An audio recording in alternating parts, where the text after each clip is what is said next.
नया यहाँ पे एक एग्जाम्पल है कि x की पावर 3 माइनस का 23 x square plus 142 x minus का 120, ठीक है। तो ये गुणनखंड ज्ञात करना है, ठीक है। तो हम इसमें वैल्यू पुट कर करके रख के देखते हैं कि यदि x बराबर 1 पर px का मान ज्ञात कर लेते हैं, ठीक है। तो यहाँ से px का मान ज्ञात करेंगे तो p1 बराबर कितना हो जाएगा, यहाँ पे 1 माइनस का 23 प्लस 142, 1 से मल्टीप्लाई करेंगे तो x हट जाएगा, ठीक है। तो यहाँ पे ये प्लस का 143 माइनस माइनस माइनस के जुड़ जाएंगे 143, तो ये क्या हो गया, 0 हो गया। यानी p1 की वैल्यू 1 रखने पर, x की वैल्यू 1 रखने पर px का मान क्या हो गया, 0 हो गया। 0 हो गया तो इसका मतलब क्या हो गया, x बराबर 1, तो ये अगर बराबर से इधर लेंगे तो x माइनस 1 px का क्या होगा, एक गुणनखंड है। अगर एक ये इसका गुणनखंड है तो हम जो px है उसको इस हिसाब से विभक्त करें, इस हिसाब से उसको डिवाइड करें कि x माइनस 1 इसमें से क्या आ जाए, कॉमन आ जाए। उसको देखते हैं कैसे, x की पावर 3, ठीक है। अब x की पावर 3 और माइनस का 23 एक्स स्क्वायर है, तो 23 एक्स स्क्वायर को कैसे कि हमारा पहले ही इसमें से कॉमन लें तो x माइनस 1 बचना चाहिए। x माइनस 1 बचने के लिए यहाँ पे कितना होगा, एक तो हमारा केवल एक्स स्क्वायर आ जाए, माइनस का एक एक्स स्क्वायर लिख लेते हैं, ठीक है। 23 में से मतलब एक इधर लिख लिया, तो यहाँ पे ये कितना बचेगा, 22 माइनस के 22 एक्स स्क्वायर ये बच गए, ठीक है। अब माइनस के 22 एक्स स्क्वायर में से कि x माइनस 1 बनाना है तो यहाँ से x बचना चाहिए, तो 22 x कॉमन आ जाना चाहिए।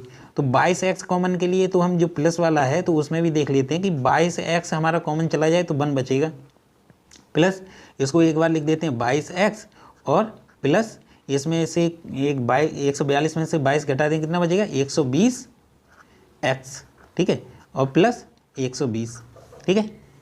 तब यहाँ पे अभी देखते हैं कि पहले दो टर्म में हम कॉमन ले लेते हैं क्या, एक्स स्क्वायर, तब यहाँ पे क्या बचेगा, x माइनस का 1। सेकंड दो टर्म में हम कॉमन लेते हैं माइनस का 22x, तब यहाँ से 22x चला जाएगा, x बचेगा, x प्लस माइनस कॉमन चलेगा तो यहाँ पे प्लस का बचेगा, यहाँ पे प्लस है तो माइनस आ जाएगा, यहाँ पे -1, ठीक है। अब यहाँ से हम क्या कॉमन लें, प्लस का 120, तो यहाँ कितना बचेगा, x, ठीक है, और ये माइनस का 120 है, यहाँ पे माइनस का 120, तो यहाँ बचेगा माइनस का 1, ठीक है। अभी हमें पता है कि x माइनस 1 इसका एक फैक्टर है, यानी कि इसका एक गुणनखंड है, तो इसी हिसाब से हमने इसको डिवाइड किया कि x माइनस 1 हमारा कॉमन आ जाएगा। यहाँ पे कॉमन आ जाएगा तो x माइनस 1 हमारा कॉमन आ जाएगा, तो यहाँ पे कितना बचेगा, एक्स स्क्वायर माइनस का 22x और यहाँ पे प्लस का 120, ठीक है, ये बचेगा। अब इसको हम मध्य पद विभक्त करके कर लेते हैं। 120 का 1 का मल्टीप्लाई करेंगे 120 आएगा। 120 को ऐसे दो भागों में विभाजित करो जिनका योग कितना होना चाहिए, 22 होना चाहिए, और मल्टीप्लाई 120, यानी कि 10 × 12 यानी कि 10 × 12 कितना होता है 120, और 10 12 कितना होगा 22। तो यहाँ पे कितना, x माइनस 1 तो एक है ही इसके साथ फैक्टर, तो इसको लिख सकते हैं एक्स स्क्वायर माइनस 10 और प्लस के 12 इंटू में x प्लस 120, ठीक है। यहाँ पे छोटी ब्रैकेट है तो यहाँ पे मजली ब्रैकेट आएगी, ठीक है। तो x माइनस 1, तो यहाँ पे क्या हो जाएगा, एक्स स्क्वायर माइनस का 10x माइनस का 12x प्लस का 120, ठीक है। अब यहाँ पे x माइनस 1, यहाँ से हम x कॉमन ले लेते हैं, x कॉमन लेंगे अंदर तो x माइनस का 10 बचेगा। यहाँ से माइनस के 12 कॉमन ले लेते हैं तो x माइनस का 10 बचेगा, ठीक है। नेक्स्ट यहाँ पे x माइनस 1 और यहाँ से x माइनस 10 दोनों में कॉमन होगा, ठीक है। यहाँ पे भी x माइनस 10 और यहाँ कितना बच जाएगा, x माइनस का 12, ठीक है। ये इसके क्या हो गए, फैक्टर हो गए, यानी कि गुणनखंड हो गए।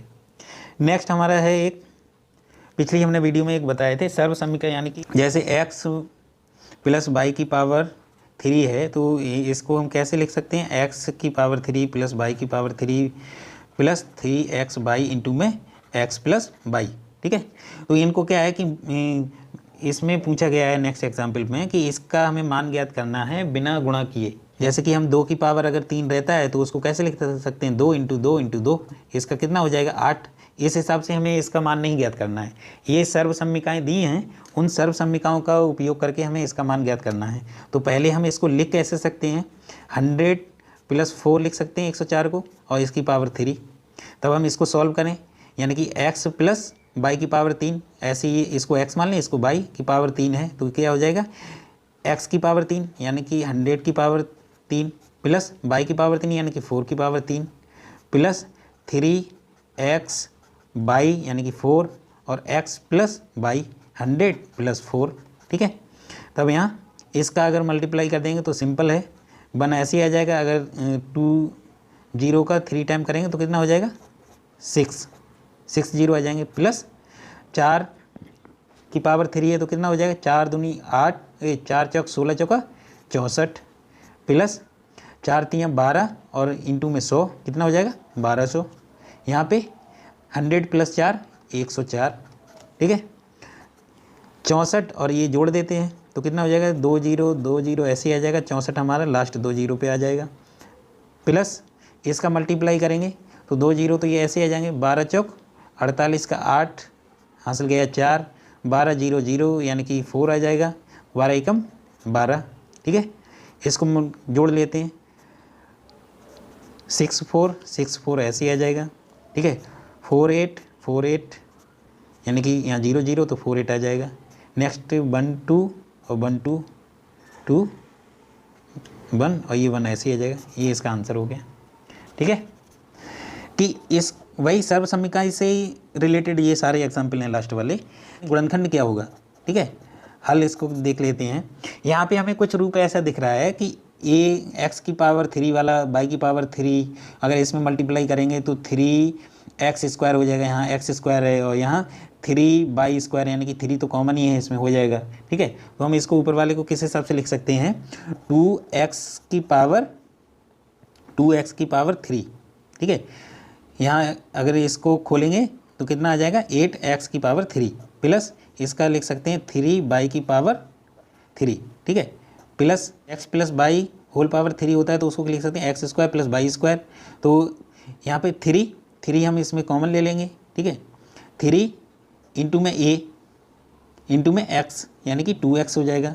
केवल इस वाले पद को अगर हम गुणा करें इसमें तो कितना आ जाएगा 3xy यानी x² हो जाएगा और प्लस 3xy² हो जाएगा। ठीक है, तो इस हिसाब का रहेगा, तो यानी 3x² का मतलब क्या हो जाएगा, x हमने ये मान लिया 2x का स्क्वायर और फिर कितना बचेगा यहाँ पे 3y। अभी यहाँ पे इसका मल्टीप्लाई करो कि इतना बन रहा है कि नहीं बन रहा है, 2 दूनी 4 4 3 12 3 36 ओके हो गया। ठीक है, प्लस ऐसे ही इसको लिख सकते हैं इधर 3x का यानी कि 2x केवल ऐसे ही रहेगा, प्लस y² यानी कि इसका लिख सकते हैं 3y का स्क्वायर। 54xy² को ऐसे लिख सकते हैं तो कितना हो जाएगा यहाँ 3 3 9 और 3 दूनी 6 और 9 का मल्टीप्लाई करेंगे तो कितना आ जाएगा 54। ठीक है, ये हमारा रूप किसका है 2x की पावर 3 3y की पावर 3 प्लस यहाँ से 3x यानी कि 2x और 3y को कॉमन ले लें तो यहाँ पे कितना बचेगा 2x प्लस यहाँ पे 3y। ठीक है, यानी ये इसका रूप हो गया, तो इसको लिख सकते हैं 2x + 3y की होल पावर 3।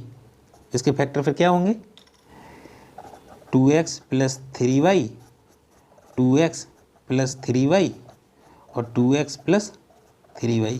ठीक है, ये इसके फैक्टर होंगे। इसके गुणनखंड ज्ञात कीजिए। इसमें दिया है कि 8x की पावर 3 y की पावर 3 प्लस 27 z की पावर 3 माइनस का 18x/z। ठीक है, तो ये हमारा एक सर्वसम्मिका है कि x की पावर 3 प्लस y की पावर 3 प्लस z की पावर 3 माइनस का 3x/z बराबर होता है इसके। ठीक है, ये इसका रूप हमें दिख रहा है। पहले हम इस रूप में इसको पहले डिवाइड कर लेते हैं एक स्टेप कर लेते हैं तो कितना हो जाएगा 2x की पावर 3 प्लस y की पावर 3 है ही, इसको लिख सकते हैं प्लस 3z की पावर 3, इसको लिख सकते हैं माइनस का 3x/z यानी कि माइनस का 3x यानी कि 2x है तो इसको एक 2x लिख लेंगे और इंटू में y और इंटू में 3z, इसका मल्टीप्लाई करो तो इतना 18 हो रहा है, 3 दूनी 6, 6 दूनी 12, 6 3 18 यानी 3z हो गया। नेक्स्ट स्टेप में हम इसको लिख सकते हैं कि ये अगर इसके है तो ये इसके बराबर लिख सकते हैं, तो कितना हो जाएगा x plus y plus z यानी कि 2x plus y plus 3z, ठीक है।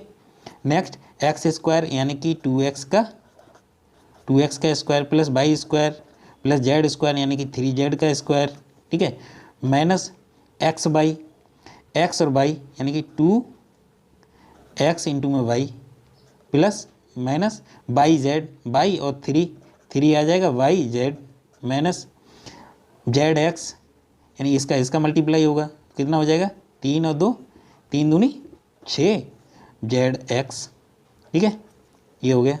नेक्स्ट स्टेप में सॉल्व कर देते हैं इसको, 2x plus y plus 3z, आगे इसमें हो जाएगा, इसको सॉल्व कर देंगे तो 2 दूनी 4 x square plus y square plus 3 3 9 और Z square minus 2xy minus का 3yz माइनस का 6zx, ठीक है, ये इसका आंसर हो गया, ठीक है।